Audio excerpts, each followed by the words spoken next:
Shalom and welcome to Temple Talk from Jerusalem, from the Temple Institute. Today, the 8th day of the month of Sivan, 5776. It's June the 14th, 2016. This week in the land of Israel, Parashat Beha'alotcha, in the book of Bamidbar, the book of Numbers. Here we are, Rabbi Richman with me, Yitzchak Reuven. Before I forget, I just want to make an important announcement. Next week, there will be no Temple Talk on the 15th of Sivan on June 21st. The following week, June the 28th, as well as July the 5th, Yitzchak Reuven will be soloing, flying solo on Temple Talk. Rabbi Richman will be away, and we will be together once again, coming at you from Jerusalem, God willing, on the 12th of July. That's the 6th of Tammuz.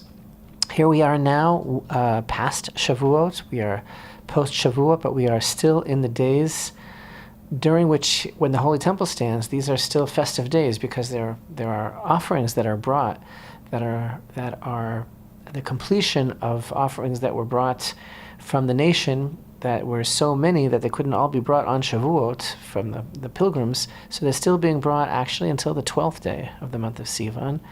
And Parashat Beha'alotcha, like Yitzchak was just saying to me before we began, it is all over the place. There's so much going on. It's just, how did you describe it? There seems to be a lot of information missing, and everybody seems to be losing it. The people all of a sudden get hungry and are tired of the man. Moshe has a breakdown. I can't take it anymore. Kill me. I mean, that's pretty severe. And then God says, the heck with these people. And yeah, everybody's getting real. We're about to enter into the land. That's the thing. Yes, and it's a beautiful portrait beautifully and of those people. It's, again, this is a theme that needs to be explored forever. The nature of the generation of the deserts versus the generation that came into the land and what's going on there. Life lessons for all of us, for all time. And speaking of which, I mean, it's like, here we are. It's the month of Sivan. The whole concept of the month of Sivan is the Festival of Shavuot, which we just observed. It's going to be coloring our whole month now. And listen, what is this? Like, okay, we did it. We did the tikkun. We stayed up. We studied the Torah. We cherish it. We embrace it. We love it. It's Hashem's will for us and for humanity. It's great. And we do whatever we can to make ourselves better people, to follow the commandments, to bring light into the world. Okay. But where do we go from here, really, is a question someone could be asking. Passover is a week long, and we eat matzah, we celebrate going out of Egypt. Sukkot, we sit in the sukkah. Shavuot is just 1 day or 2 days in the diaspora. And it's about receiving the Torah itself. And I think that you know the answer. The answer is that the proof is in the pudding, right? Where we're going to go from here. I mean, the whole idea of the Festival of Shavuot is, well, did we make it real or not? Did we do the tikkun? It's not just about staying up. It's about really being willing to enter into the covenant and to say Na'aseh v'nishma. Yes, we really will do it. We really want it to be in our lives. We want it to be. We want our lives to be around the Torah, and so.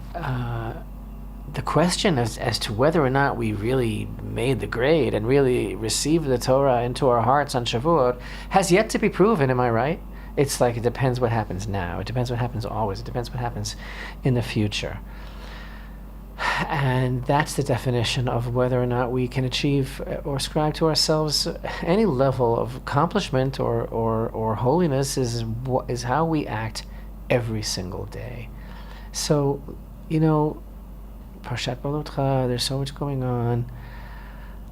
We are all shaken, and we are all profoundly affected by the most horrific shooting attack in American history that took place in Orlando, Florida, over the Festival of Shavuot. After Shavuot was concluded here in the land of Israel, that's the first news that we heard.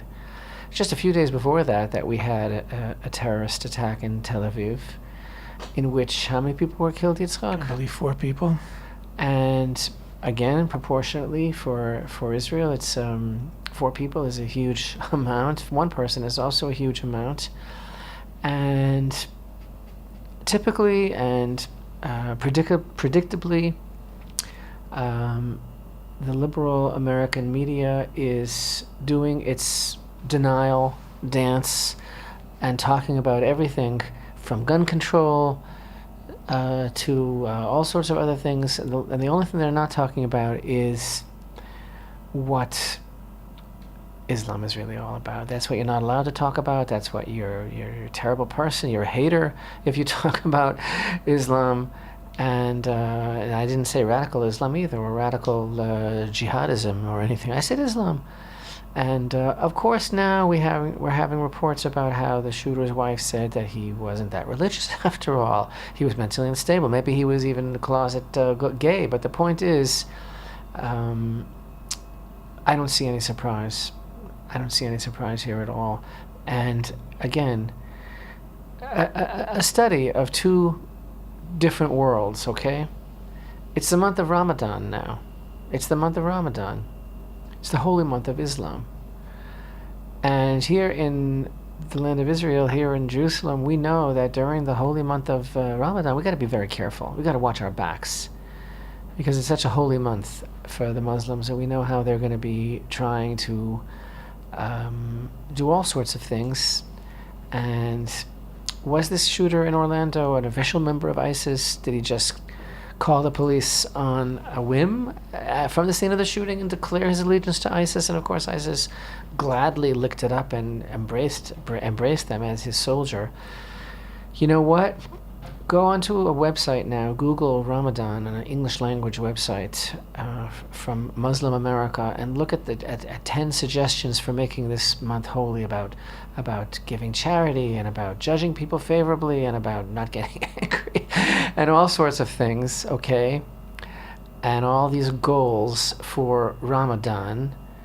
And then look at statements that are made by various Islamic organizations about murdering people during Ramadan, about certainly the statements that are made about murdering Jews during Ramadan. Switch, if you will, to the celebrations that are held in Palestinian town and villages when Jews are killed. The chilling reports of the sweets that are given out, of the fireworks, of the joy, the palpable joy that's felt in the Palestinian street when Jews are murdered, of the honors that are given by the Palestinian Authority, of the streets that are named and the schools that are named after the murderers, of the Palestinian Red Crescent, which is the equivalent of the American Red Cross, that is, by the way, funded by the American Red Cross, that honors the terrorist murderers here in Israel. And you ask yourself, well, what is holiness? What does it mean to be religious?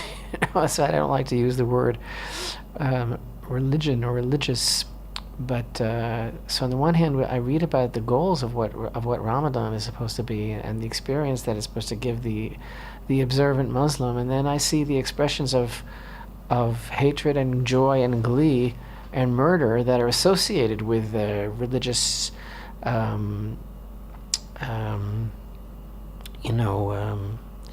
intensity of the month.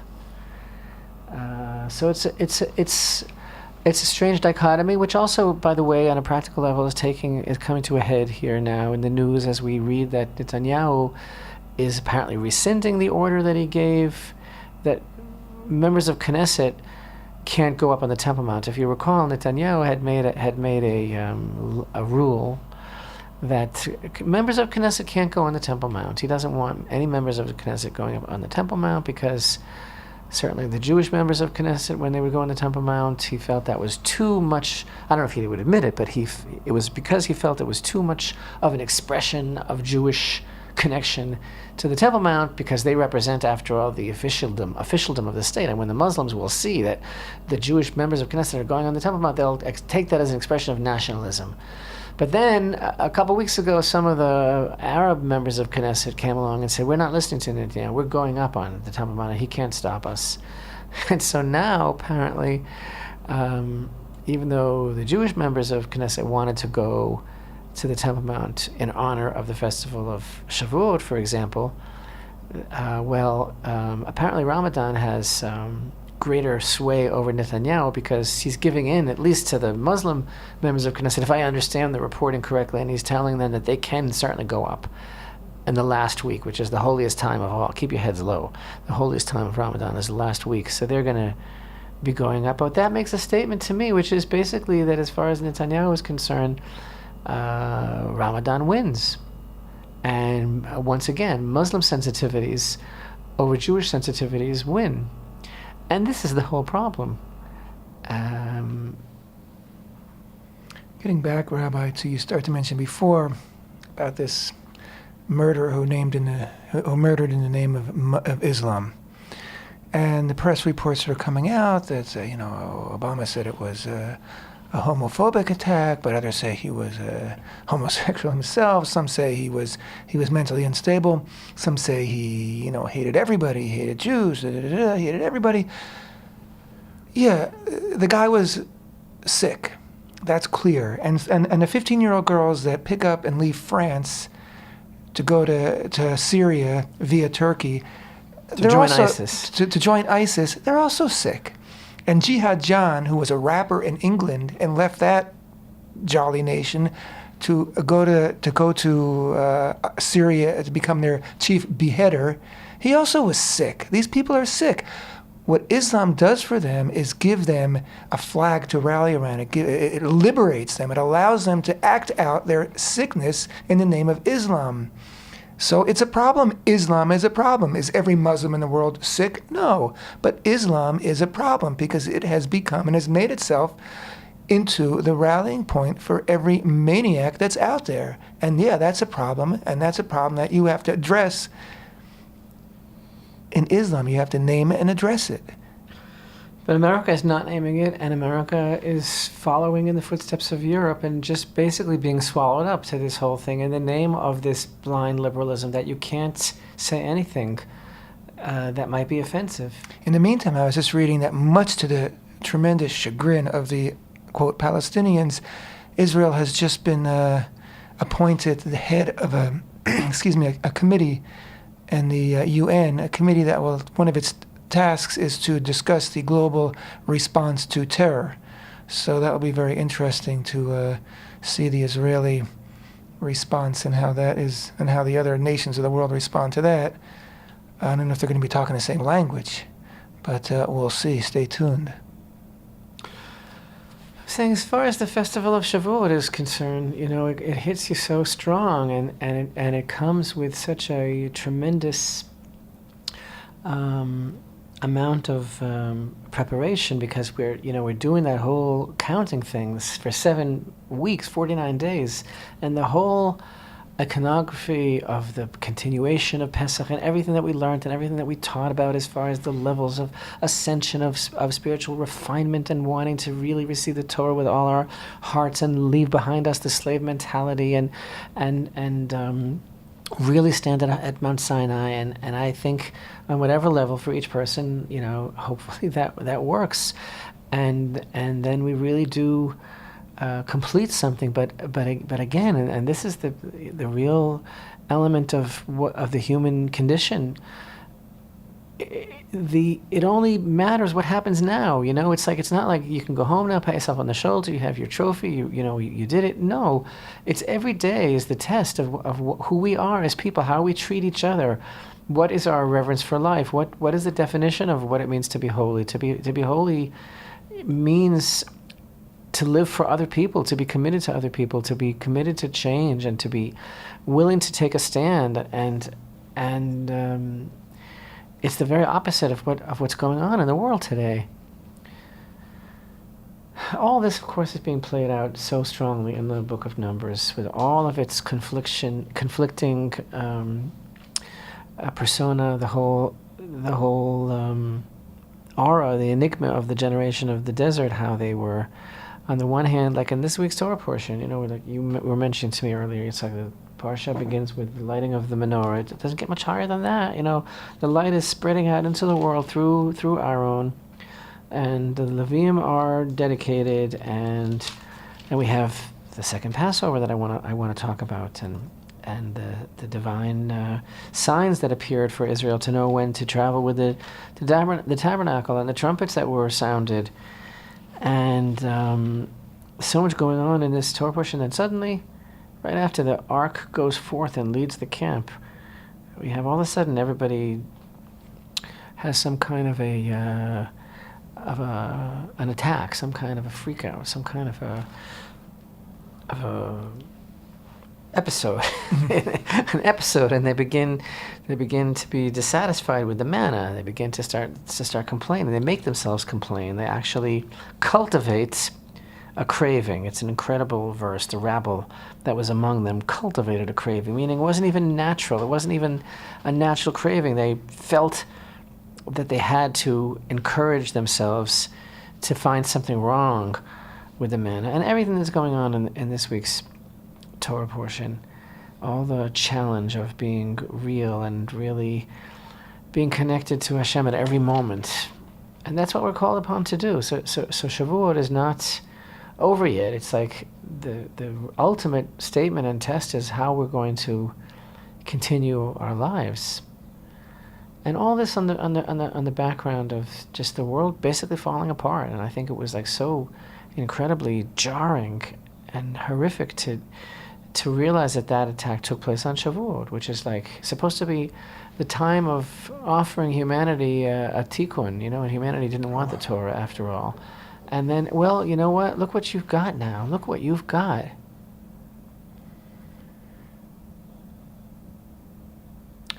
Here in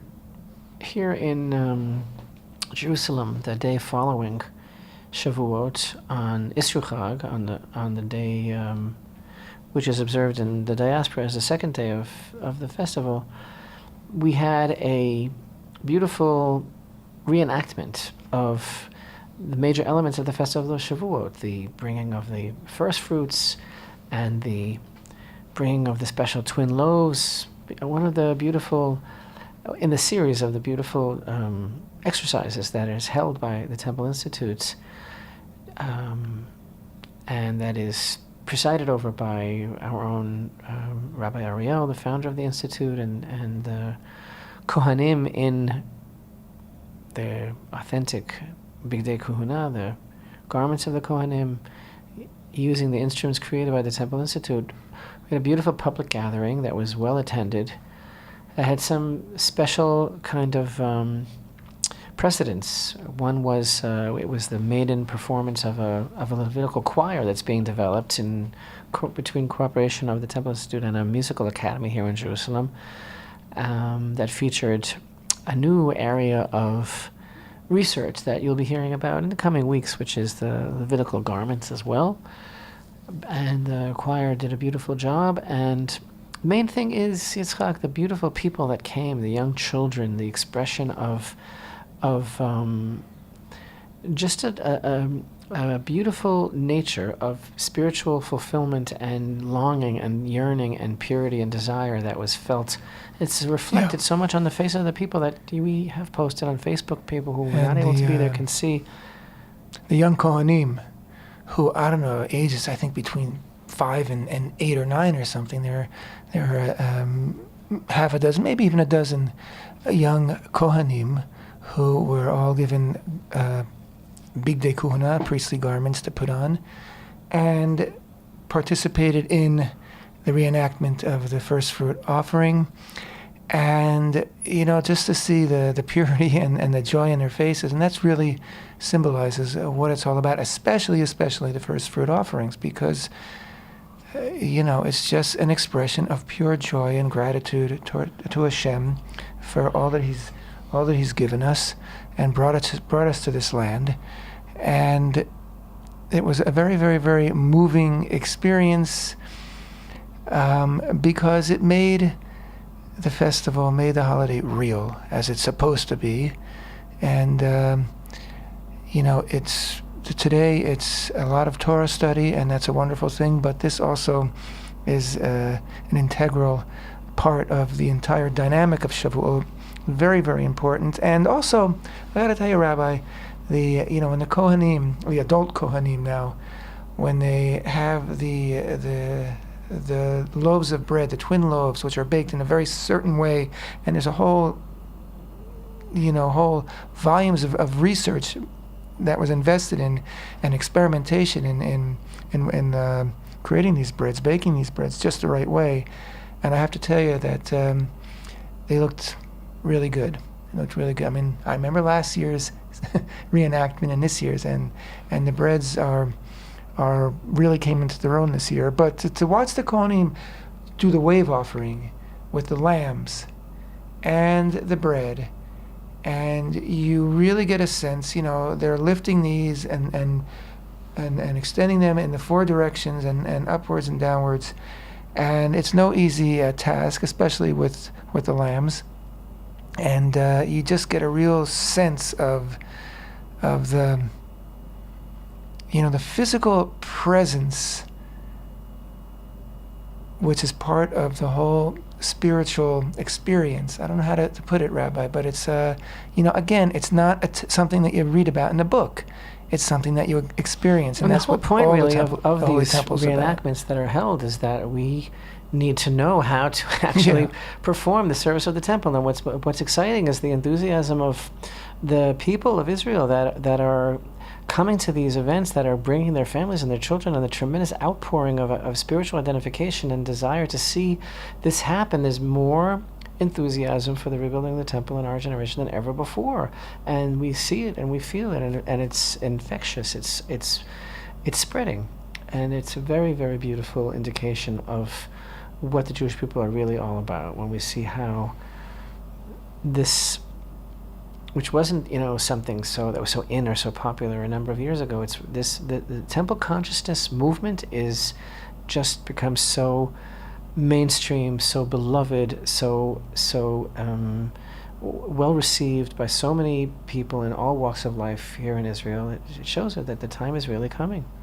And that, of course, is what Shavuot is really all about, to really receive the Torah and really make it real and really make the world into a place for the divine presence, which, of course, is the opposite of what we were talking about earlier, of the wanton destruction, murder, hate, and unraveling of the divine image that's taking place all around us.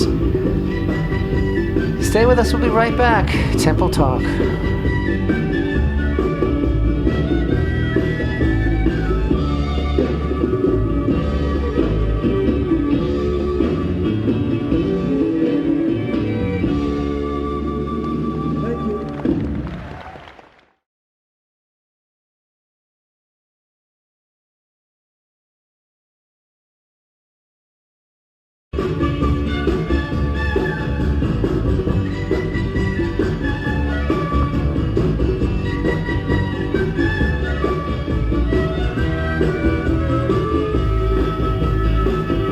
Shalom and welcome back to Temple Talk. This is Yitzchak Reuven, and with me in the studio, Rabbi Richman, here in Jerusalem, the heart of Israel, the heart of our people, the heart of the world. Today is the 8th day of the month of Sivan, 5776, the 14th of June, 2016. This week's Parashat here in the land of Israel, Beha'alotcha, and when Aaron, referring to when Aaron lifted up, literally it says, or raised up the flames of the menorah. That's the expression used for lighting the menorah, lifting up, raising up. Rabbi, you mentioned before in concerning Parashat Beha'alotcha, of course, there's the big switch in the middle of the Parasha where things go from great and moving forward, and it looks like we're about to cross that river and enter into the land of Israel, with the trumpets blasting and the encampments marching forward, and the Aron, the Ark of the Covenant, and all of the vessels, and the tabernacle itself being carried across the river. But all of a sudden, it seems like we run into our nation runs to some kind of cosmic brick wall, and everything starts to fall apart. And you mentioned using an expression before based on the actual words in the verses, that the people developed a culture, or they developed a craving for meat. And the Hebrew is actually hitavut ta'ava, as if it was to say they craved to have a craving. They Yeah. crave to crave. And you can do that. You can create a need for something. You can convince yourself. Convince of something. yourself that you have to have And something. basically, what's being alluded to here is the fact that they were using this whole thing as an excuse. Yes. As an excuse not to take responsibility, as an excuse, a lame excuse to just kind of implode because they were so overwhelmed with what it meant now to be free. It's interesting because they all of a sudden had this craving. They said, we're tired of the man. We're tired of the manna. But as we know, as soon as they enter the land of Israel, then they're not going to have manna anymore. They're going to have to fend for themselves. So it's almost as if it's so obvious that they're saying we're tired of it. And like you said, like that's the last thing they want to let go of. That this wasn't about diet. It wasn't about cuisine. No. It was about what the manna represents. Like they said, we remember that we ate what we ate in Egypt free, the fish with cucumbers and melons and leeks and onions and garlic. But now our life is parched. There's nothing. We have nothing to anticipate but the manna. I have nothing to look forward to except this wondrous, reality-altering, metaphysical manifestation of God in my life that is... I have nothing to look forward to but that. But the idea is, of course, as the commentators make famous, they didn't get anything for free in Egypt. They were not given anything.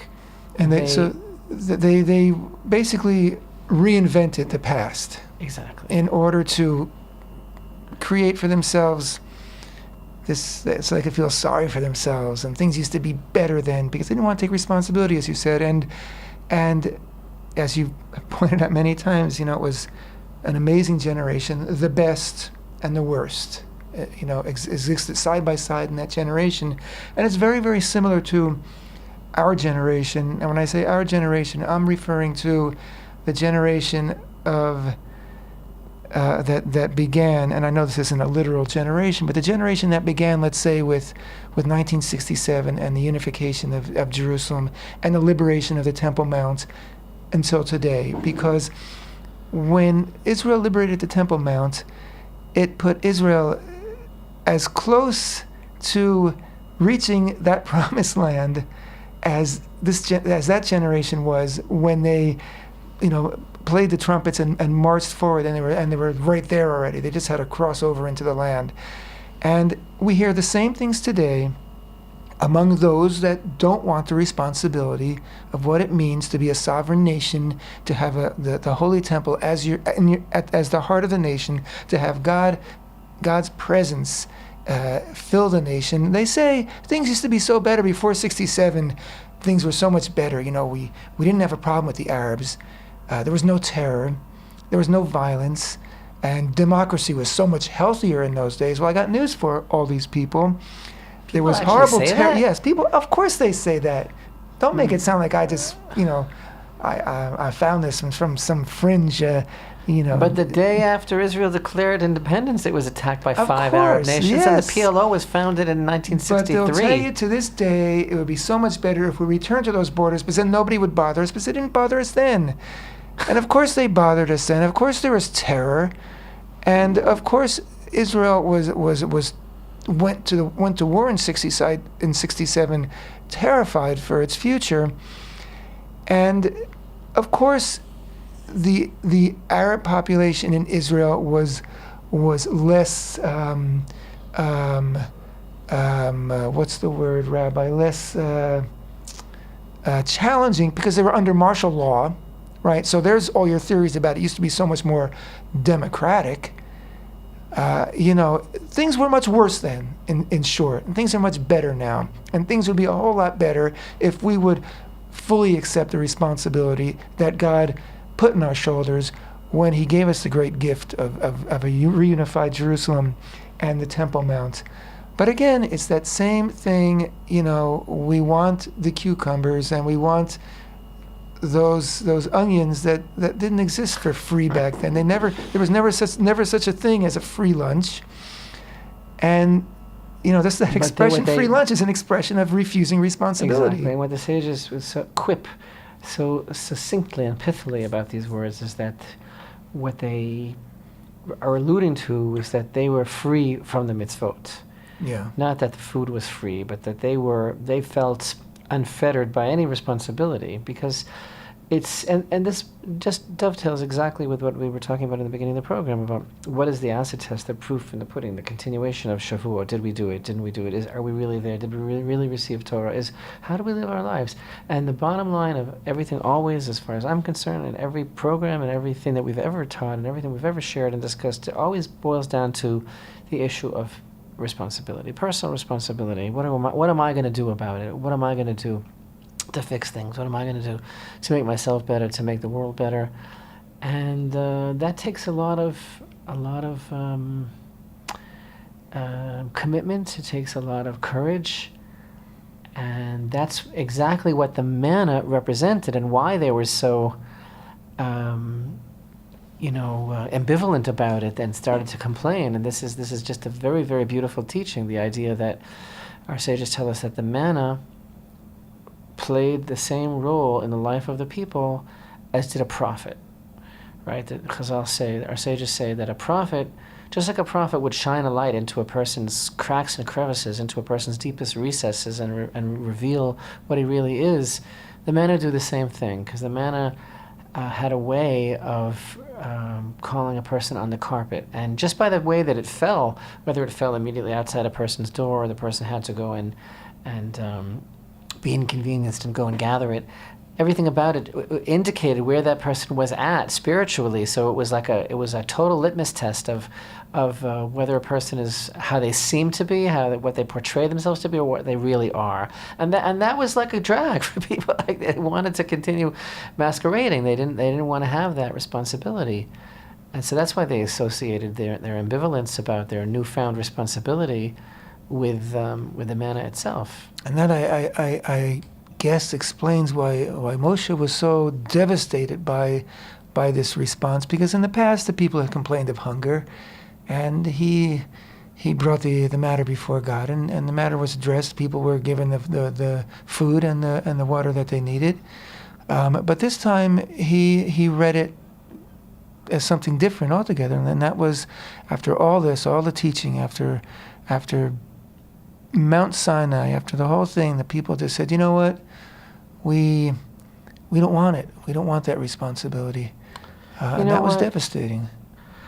I have another way of explaining this and emphasizing it. You know, one of the things that's going on in this Torah portion that is so chock full of amazing, amazing things. I mean, you know, Miriam and her tzarat and the Lashon Hara, there's so much going on here, but if we want to go back for a moment to one of our favorite things in the world, which is Pesach Sheni, the second Passover, and everything that means, you know, the initiative of these Jews to make a suggestion, and then Hashem himself kind of changing the whole Torah on their behalf, because they came along and they said, why should we be diminished? Why shouldn't we have a chance? And, you know, this is what we observed actually a month ago, right, on the 14th day of Iyar. What we refer to as the holiday of second chances, the second Passover. So these Jews came forward, right, and they said, we were contaminated. They were contaminated inadvertently by a human corpse, and therefore they were not pure, and they couldn't make the Passover offering on time. They asked Moshe what to do. And Moshe didn't know, so he says, I'm going to stand by, and I will hear what Hashem will command you. And then God gives this new commandment, which has no precedent or parallel anywhere in all of the Torah, of even though, you know, an offering that's so important that even though its time is past, as opposed to every other offering in the Torah whose time has passed that it's no longer valid, Hashem said, no, you can do the same thing a month from now. And, you know, we talk so much about how that's because the whole idea of what Passover represented is so important for the identity of the nation, etc., etc. But I got to tell you something else. There's a very, very deep thing here that the Talmud discusses. And there's nothing that the sages discuss that is in any way anecdotal or just, you know, for the sake of expostulating or something like that. Everything the sages talk about is so deep. So you know that in the Talmud there are different opinions and controversies regarding different things, and it's all the expression, in fact, in Hebrew is Elu ve'elu divrei Elokim chayim, which means that these and these, both opinions are the words of the living God. In other words, there are different ideas that are expressed. It all comes from Sinai, and the sages deliberate on how things are derived from every word of the Torah. It's just an amazing experience to study. But anyway, there's a three-way discussion in the Talmud about what was the cause of the contamination of these men. I tell you, this is very, very fascinating, what it really means. Okay, so listen. A three-way controversy is as follows. It's between Rabbi Yossi Haglili, Rabbi Akiva, and one Rabbi Yitzchak. So they're discussing what was the cause of contamination of these men. So Rabbi Yossi Haglili says that it was Israelites that were carrying the coffin of Joseph. Mm-hmm. Rabbi Akiva says that it was Mishael and Elitzaphan who were carrying the bodies of their cousins, Nadav and Avihu. But wouldn't they have had time to purify themselves? Excellent. The sages themselves say, but they would have had time. They would have had time. And Rabbi Yitzchak says neither of you gentlemen are correct. Actually, they were just regular people, anonymous Jews, who had been confronted with what's called a met mitzvah.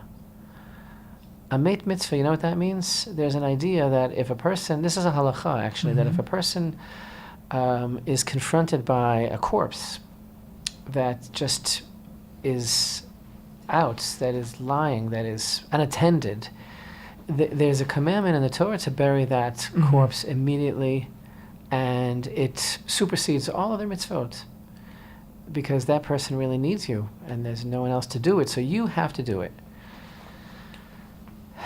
So that's Rabbi Yitzchak's opinion. And yes, they would have had time, but each one of these opinions is expressing a different deep thought. So Rabbi Yossi Haglili, when he's saying that they were dealing with the coffin of Joseph, he's basically saying these were important people. And they were dealing with the bridge, as it were, between Egypt and going into the land, and that generation, and they were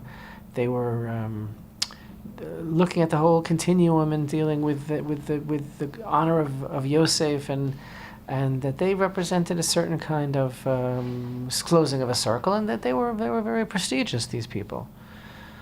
Rabbi Akiva too, in discussing the cousins of Nadav and Avihu that were dealing with that tragedy, is also emphasizing that this required a tremendous amount of dedication, because they purposely contaminated themselves, and they had been entrusted with the service of the tabernacle, but this is what they were doing. But the third opinion, that of Rabbi Yitzchak, is explaining that actually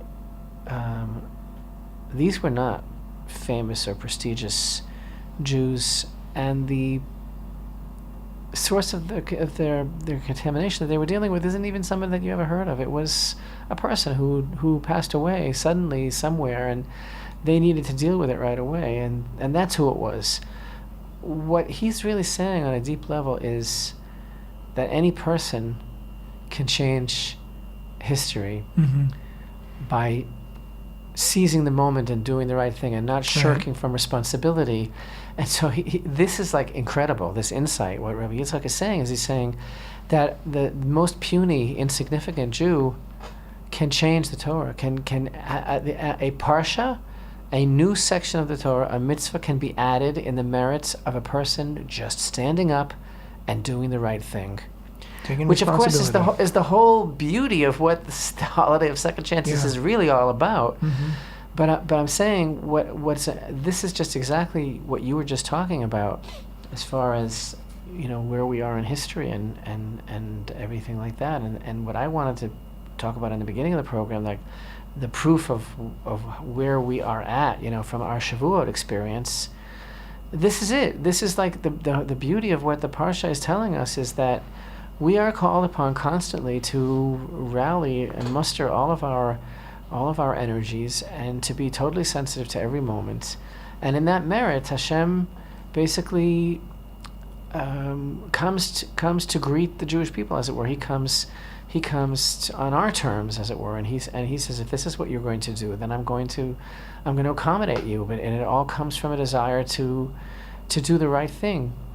And so everything that we're discussing here is like the menorah in a way. It's like miksha achat, which means like one seamless piece, because the opposite of all of this, again, what I call the unraveling of the divine image, the rotting away of everything holy, the destruction that's waged by Islam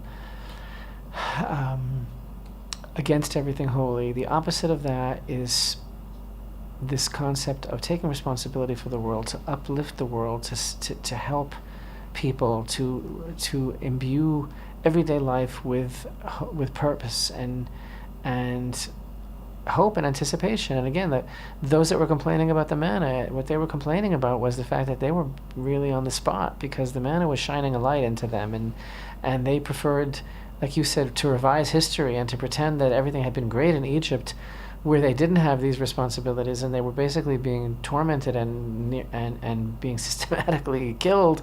But they nostalgized that experience, because the alternative means that you have to be so real, and you have to have such integrity, and you have to be so ready to serve Hashem. And that's why it's so amazing, this three-way machloket and the opinion of Rabbi Yitzchak that's expressed regarding the reason for Pesach Sheni.